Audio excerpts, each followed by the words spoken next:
According to Section 13 of the Indian Contract Act, two or more persons are said to consent when they agree upon the same thing in the same sense.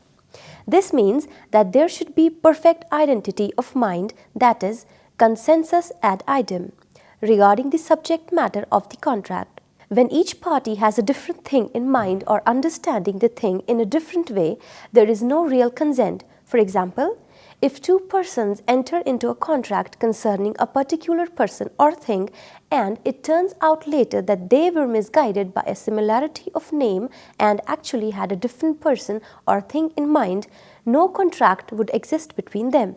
This happens in case of mistake where consent is altogether absent.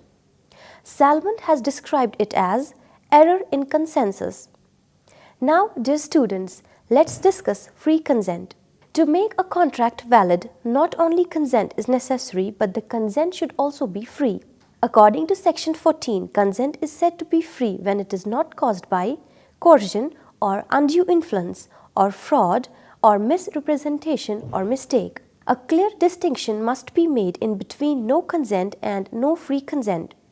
In the above first four cases, consent is there, but the consent is not free. Salmond calls it error in causa. In the last case, there is no identity of mind and therefore consent is altogether absent. A person cannot acquire any title whatsoever in the goods without the consent of the real owner, and in the absence of any title to himself, he cannot convey any title, good or bad, even to a person who acquires those goods in good faith and for valuable consideration. A man cannot transfer what he himself does not possess. On the other hand, a person acquiring title without free consent can convey a better title to the transferee in good faith and for consideration before his title is challenged by the real owner. In the first case of no consent, the agreement is void ab initio.